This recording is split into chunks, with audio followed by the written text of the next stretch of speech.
Außerdem ist es sehr interessant übrigens. Man muss mal überlegen.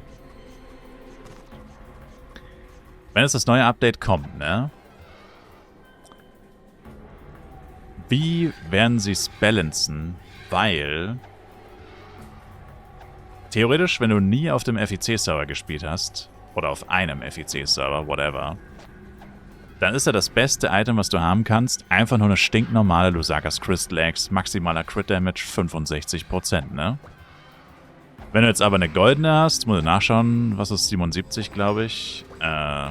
Un momento, por favor. FEC Golden. Lusakas Crystal Axe hat wie viel? 73,5. Na gut, okay. 8,5%. Aber das heißt ja, also, ich meine, das ist halt die Frage. Was ist dann das beste Item aktuell? Weil eigentlich ist es ja die normale Lusakas Crystal Axe, weil theoretisch, wie gesagt, wenn du nie auf dem FEC gespielt hast, dann ist das beste Item die normale. Es gibt aber auch die goldene, die bereits 8,5 mehr hat. Auf Max, was nicht wenig ist, 8,5, das ist mehr als 10% besser. Und die anderen Werte sind ja auch besser, also nicht nur die Crit Damage, aber ich meine, bei Blade geht es überwiegend um Crit Damage. Also bei fast jeder Klasse geht es eigentlich überwiegend um den Crit Damage. Aber das sind schon mal 8% besser. Und das heißt ja, wenn sie jetzt eine neue Waffe releasen, also Behemoth X quasi, ich meine, die muss ja mindestens eigentlich nochmal deutlich besser sein als eine goldene Lusakas Crystal. Weil sonst wird ja keiner, der eine goldene Lusakas Crystal hat, vor allem keine, die sehr gute Rolls hat, also alles ab 72%,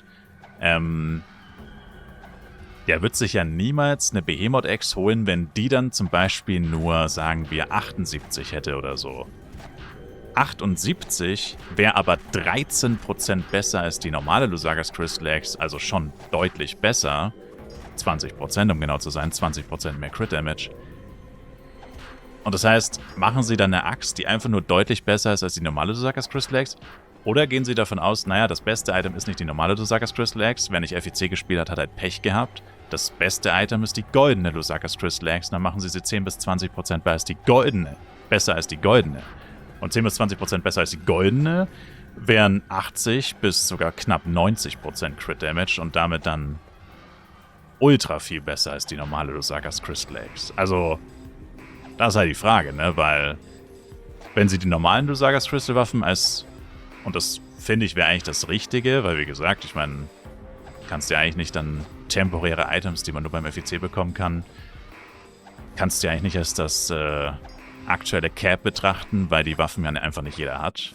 Also nicht jeder, der dort nicht, also jeder, der dort nicht gespielt hat, hat sie auf jeden Fall nicht. Und das ist ja dann eigentlich fast ein bisschen unfair. Aber auf der anderen Seite, wenn du dann eben die normalen Lusakas Crystal Waffen als Basis hernimmst, dann werden die Behemoth-Waffen halt gar nicht mal so viel besser sein als die goldenen.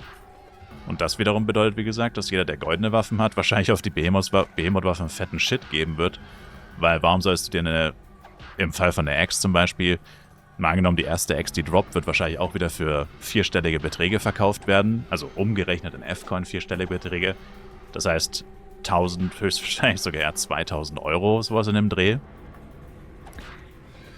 Und wer zahlt das für 5% mehr Crit Damage zum Beispiel? Also ich meine, selbst Wale, würde ich jetzt mal behaupten, wären da wahrscheinlich eher abgeneigt, so viel zu bezahlen für so wenig mehr. Also es gibt sicherlich Leute, die zahlen es, keine Frage. Es gibt immer jemanden, der zahlt so viel. Aber also die Allgemeinheit, also die meisten Leute, die jetzt schon auch cashen, aber nicht ganz so viel, die werden da jetzt safe sagen, das mache ich ganz sicher nicht. Und dann wird das Interesse an den neuen Waffen halt ziemlich gering ausfallen, wenn sie nicht, wie gesagt, wesentlich besser sind als die normalen Lusakas Crystal Waffen oder halt auch nochmal neu besser als die Waffen. Neue Axt gibt dann einfach 100%. Na, das wäre zu viel. Das wäre zu viel.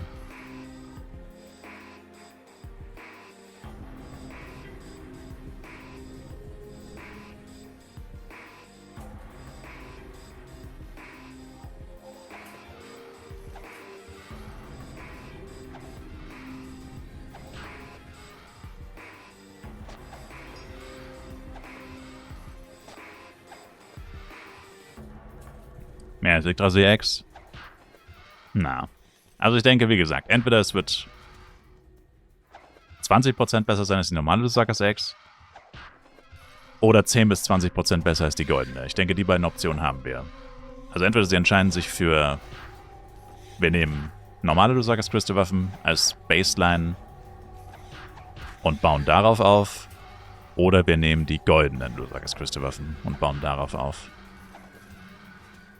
Vorher musst du eben bedenken, ja eben, die neuen Waffen wird es dann nächstes Jahr auch wieder in der goldenen Version geben.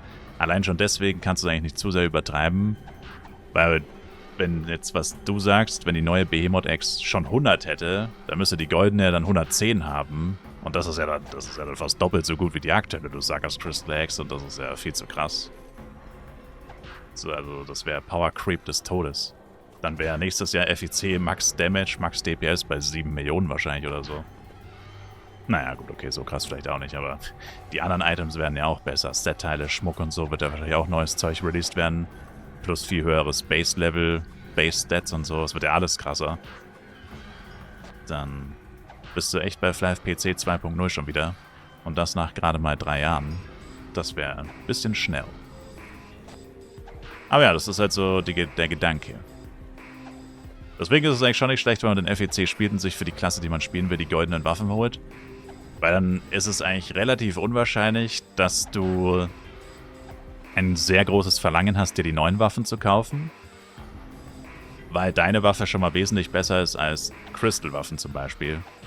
Und du damit schon mal einen großen Vorteil hast gegenüber allen Leuten, die nicht auf dem FEC gespielt haben oder sich keine goldenen Waffen dort geholt haben. Und dann kann dir das neue Update eigentlich erstmal egal sein, weil deine Waffen auf jeden Fall gut sind. Sicherlich nicht mehr die besten, aber sie sind auf jeden Fall besser als der Durchschnitt. Und gut genug, um sämtlichen Content zu spielen. Und das auch wahrscheinlich mit einem, also mehr als ausreichenden Damage und so. Also das sollte dann schon passen. Deswegen, haben die das eigentlich nochmal geupdatet hier? No. Ja, wird auf jeden Fall interessant. Aber daher die Überlegung, ne? Wenn du jetzt die A-Karten verschleuderst für Crystal-Waffen und dann die neuen Waffen doch ultra krass sind,